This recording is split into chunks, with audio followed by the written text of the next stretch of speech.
Welcome back. We are finally here. The regular season is over. The playing games are over. We are at the NBA playoffs, and as we record this right now, 1 o'clock, the Pacers-Bucks game is just now starting, so I'm going to kind of get this video done and out before that game's over, or else it might look kind of funny with my predictions if I get something right and the game's already happened. You get what I'm saying. Whatever. We're going to go through each matchup, 1 through 8, 2, 7, 3, 6, 4, 5, on both conferences, talk about who I have winning, my reasons why. Some of these are not going to be much discussions, like, I'm just going to be flat out with you.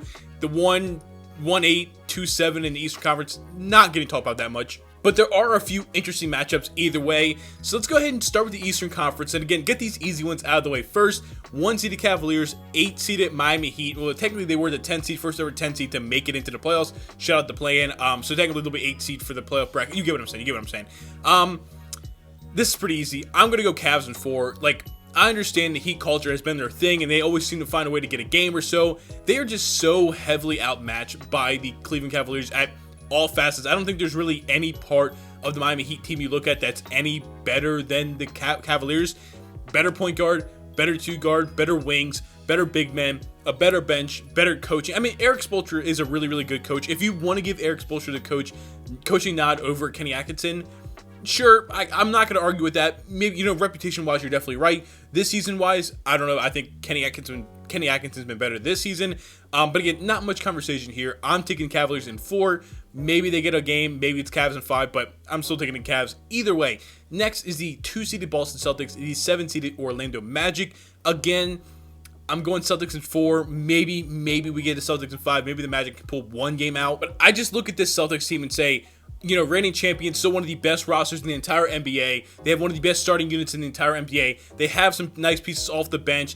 And this Magic team just simply cannot score the basketball. Paolo has got to go off for 35 plus each game. They're going to need a big games from Franz Wagner to just really even have a chance to get one game. The Cavaliers are still the team to beat in the Eastern Conference until the Cavaliers prove otherwise, that they should be the new team to beat. I just don't think there's really much discussion here. Again, maybe Paolo goes off, maybe Franz goes off and they get a game or two, but they'll still have Jaylen Brown, Jason Tatum are both going to be guarding them. They have Al Horford, obviously Derek White, Drew Holiday. I know Jaylen Brown has this injury going into the playoffs. If you want to use that as an excuse to give the Magic one game, that's fine, but I don't think there's really any situation you can convince yourself the Magic take down the Boston Celtics. Next is probably one of the most interesting matchups in the Eastern Conference is the 3-seeded New York Knicks and the 6-seeded Detroit Pistons. The Pistons have been insane this year, a complete turnaround from being the worst team in the league last year to now being the 6th seed and comfortably in the playoffs, taking on the New York Knicks, who, again, before the season made the big trade for Mikal Bridges for Karl-Anthony Towns in hopes of taking down the Celtics. Is that really the position that the Knicks are in now to take down the Celtics? No, probably not. But again, this is going to be one of the matchups of a really, really good offense versus a gritty, hard-nosed defense in the Detroit Pistons. And I am going to take the Knicks, but I do think this is going to be a 7-game series. I do have Knicks in 7 because I think the just gritty and toughness that the Detroit Pistons have is going to lend themselves in a playoff series to really try to stop up everybody else. Jalen Brunson is just going to do what he does. They don't really have as great a perimeter defenders on Jalen Brunson, but I think they have the bodies on Cat. Obviously, Josh Hart, OG Anunoby, even Mikal Bridges. I think they have the Pistons have the bodies to help kind of box them up. But it's just really going to be, is anybody able to stay in front of Jalen Brunson? They're probably going to have Asar Thompson on him. Ron Holland's probably going to get some burn, but I don't know if those guys are quite ready to take that one-on-one matchup against a guy like Jalen Brunson, who's just one of the best point guards in the entire NBA, one of the most dynamic scorers in the NBA. I don't know, man. This Pistons team's a really fun story, and I'm really, really happy for them. And I have nothing against the Knicks. If the Pistons were to win this series, I would be a bit surprised. Again, I have it going 7, so I'd only be a little bit surprised, but I wouldn't be upset. I think the Pistons making the second round would be huge for the development of their young guys getting more playoff success. But if I just got to look at it objectively, the Knicks are the better team. I don't know. I just don't see as great of a season the Pistons have had. I think now that we're in serious playoff talk, real serious playoff ball, I think the top teams in the Eastern Conference are just a step above and better than the teams lower, like obviously, right? But I do have the Knicks in 7, but I've also no problems admitting that I could be rooting for the Pistons. But again, whoever wins the series, I'm not going to be upset about it. I don't want Knicks fans thinking, oh, I'm against them. No. I'm a fan of both of these teams, so I'm definitely excited to see how this goes. Next is the 4-seeded Pacers and the 5-seeded Bucks. Now, we did find out recently that that Damian Lillard is coming back from his blood clots a lot quicker than anybody thought. He is going to miss game 1, which is being played right now, but he should be back by game 2, if not game 3, which I think changes the series big time. I've been a guy that has tried to give the Bucks the benefit of the doubt a lot this season with their injuries. I mean, they still have Giannis Antetokounmpo, and if you have one of the best 3 players in the entire world, you have a chance any given night to win. And when you have a guy, an all-star level sidekick like Damian Lillard, it's just tough to beat that in a playoff series. But it just seems like all the other pieces besides Giannis and Dame has not been good, like at all. Like they just can't really seem to figure that out. And honestly, I don't know. This is a tough one. I've been going back and forth. Some days I'm like Pacers in 6 because they're just a well-oiled machine with Tyrese Halliburton running the helm. But there's other days I'm like, they have Dame and Giannis.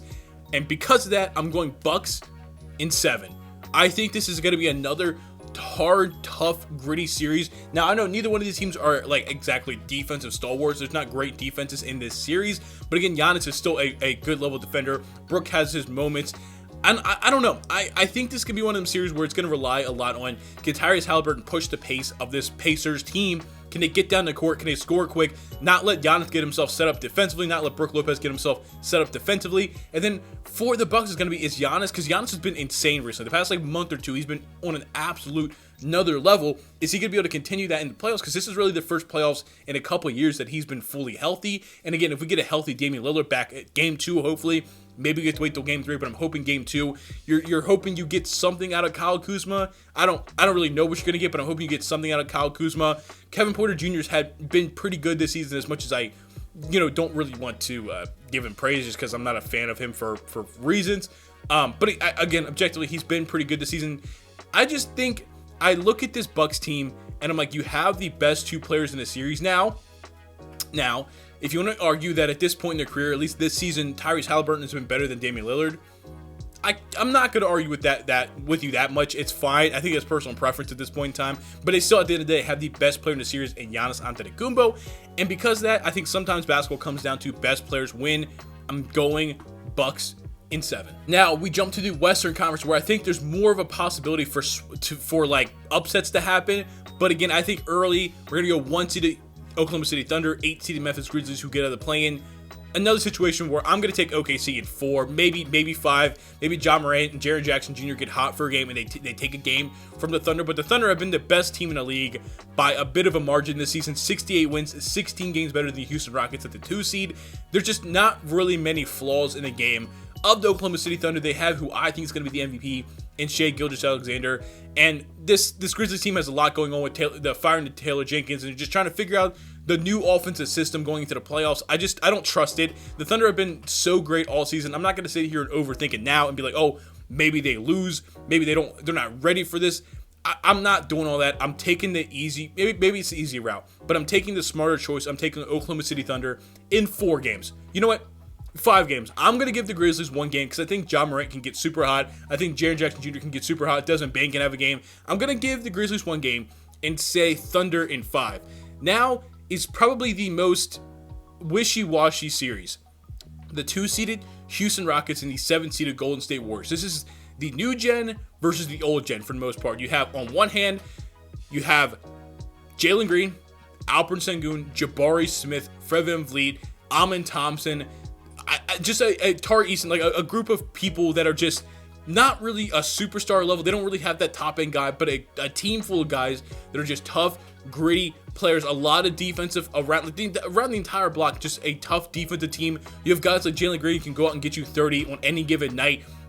They're a team that not a lot of people are taking very, very seriously because they don't have a lot of playoff experience. You have Fred VanVleet, who's a champion. You have Dylan Brooks, who's been in multiple playoff series with the Memphis Grizzlies. You have Steven Adams, that's been around for a long time. But other than that, not really a lot of playoff experience. And a lot of people are saying, hey, for the Warriors, a team that has Steph Curry, Draymond Green, Jimmy Butler, Steve Kerr's your head coach that have won multiple championships, or in Jimmy Butler's case, been to multiple championships. They say, hey, this is a team that with the veteran presence and the probably the best player in the series is Steph Curry, can upset a young 2-seed Houston Rockets team. And you know what? It's hard to disagree with that standpoint. But I gotta still look at the fact that the Rockets have been the 2-seed in the Western Conference the entire year. They just get it done, whether it's Dylan Brooks hitting big shots, Jalen Green hitting big shots, Alperen Sengun's defense has been a lot better this season. Fred VanVleet's a veteran point guard, hits big shots. Tari Eason and Amin Thompson are one of the scariest defensive duos in the entire NBA. I think it's so easy to cling on to what the Warriors have done the past month or two since the Jimmy Butler trade and look at Steph Curry and say they are going to take down this young, inexperienced Houston Rockets team. But honestly, this Rockets team has the defenders to stick with everybody on the Warriors. I mean, listen, just the other week, Amin Thompson held Steph Curry to 3 points. Do I think that's something repeatable? Do I think it's something that's going to happen again? No, I don't, because Steph Curry is one of the best players of all time, one of the best, if not the best point guard of all time. That's not going to happen consistently, but I think they have one of the recipes to slow down Steph Curry. And honestly, as much as I love Jimmy Butler, if you can shut down or slow down Steph Curry, it's going to be really, really tough for the rest of that Warriors offense to conjure up enough points to really, because you put Amin Thompson, let's just say, for example, you put Amin Thompson on Steph Curry. You still have Dillon Brooks and Jabari Smith playing on Jimmy Butler. Draymond Green, you don't really need the defenders. He's not much of an offensive threat. Moses Moody's been good this year. They have, I mean, Jalen Green's not this like all-world defender, but again, they have Tari Eason sitting there too. It's like, no matter who they put in, they're going to have guys to stick with pretty much anybody the Warriors have. And because of that, I'm not going to overthink it. I'm going with the young 2-seeded Houston Rockets to take down the old Steph Curry-led Warriors. Boom, Rockets. I'm not doubting you guys. I've been a fan of you guys all season. I'm not jumping ship now. I have Rockets in 7. This is going to be an insane series. Steph Curry's going to get them games. Jimmy Butler's going to get them games. I'm going Rockets in 7. Next, probably the most anticipated matchup of the first round just because of who's in it. 3-seeded Los Angeles Lakers, 6-seeded Minnesota Timberwolves. You have Luka, LeBron, Anthony Edwards, Rudy Gobert, Julius Randle. This is going to be a really, really fun series. And honestly, being a Lakers fan, I want to say, hey, Lakers in 5. Like, you know how what Shannon Sharp says? Lakers in 5. But I just, by my own measurement of watching these teams, I can't do that. I just can't. I can't be that much of a biased fan where I say the Lakers are just going to walk through the Minnesota Timberwolves because, you know what, Anthony Edwards last offseason or last postseason run went absolutely nuclear and took them to the conference finals. And while the team isn't quite the same as last year, you're replacing Karl-Anthony Towns with Julius Randle, Julius Randle's been known as kind of a playoff stinker. Like, he just doesn't really do that well in the playoffs. So this is going to be a big, big series for Julius Randle if he can take advantage of the lack of size of the Los Angeles Lakers. Because, I mean, really, look at the front court. You have, like, Rui, you have Dorian Finney-Smith, Jared Vanderbilt, Jackson Hayes, some good defenders here, but almost no offensive threats at all outside of Rui. Like, Julius Randle should really have an easier time on defense.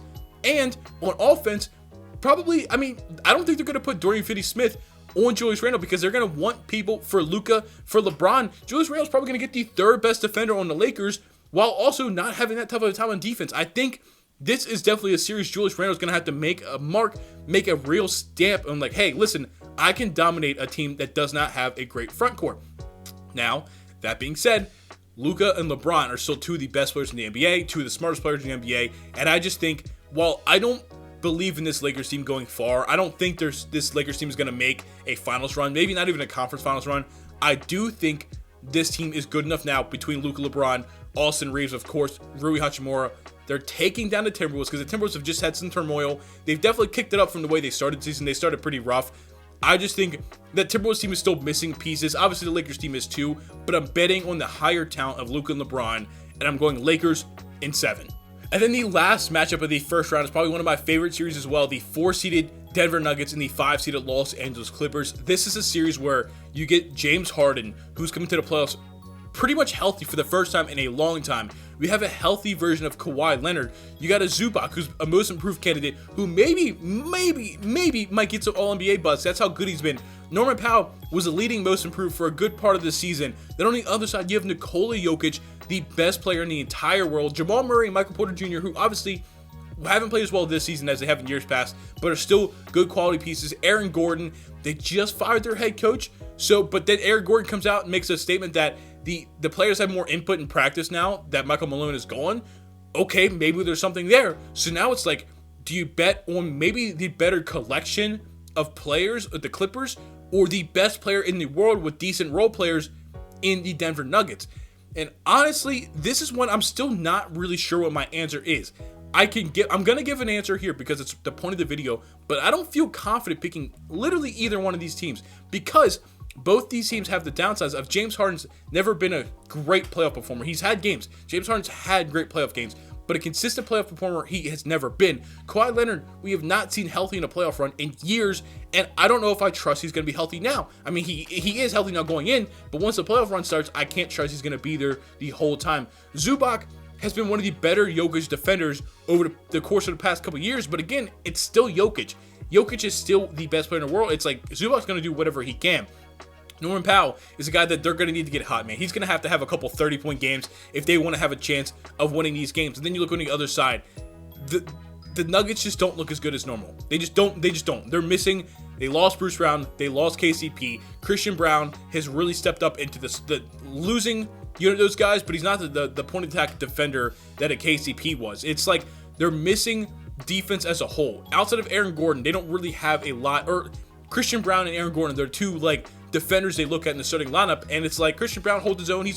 I'd say Christian Brown's a pretty good positional defender. Same with Aaron Gordon, but I don't think that's enough to stop the onslaught of James Harden and a healthy Kawhi Leonard and a Zubac, because we know Jokic isn't really defending much. Unfortunately, as great of an offensive player as he is, defensively is where he comes short. So I'm gonna go Clippers in 6. It's a feeling. That's a cop-out answer. A cop-out answer is saying it's just a feeling. I fully understand that, but I'm liking the way the Clippers are playing now. They have the more stability going into the playoffs, and I think at this point in time, James Harden and Kawhi Leonard are so unbelievably locked in on needing a playoff run that I'm going to go Clippers in 6. But again, this is one of them series where if the Nuggets win, I can't really be surprised, but I'm going Clippers in 6. We're stamping it. Thank you guys for watching. I know this was a bit of a quick run through of every single series, but again, we do our podcast on Thursday if you want like a super in-depth analysis, but I don't want these videos to be a half hour me talk about this, that, blah. You get what I'm saying. So hopefully I picked your favorite team to win. If I didn't, I'm sorry about it. Obviously my opinions don't really matter much on it. I don't have any pull on anything. Like, if I can predict whatever I want. If I'm wrong, I'm wrong. I'll admit I'm wrong. If I'm right, cool. Still doesn't really do much for me, but I just appreciate, we're on the road to 1,000 subscribers, so please go down, hit the like button, hit the subscribe button, leave a comment about who your favorite team is, who do you have winning the championship this year. Claim them now before the playoffs start, and I will see you guys later. Peace.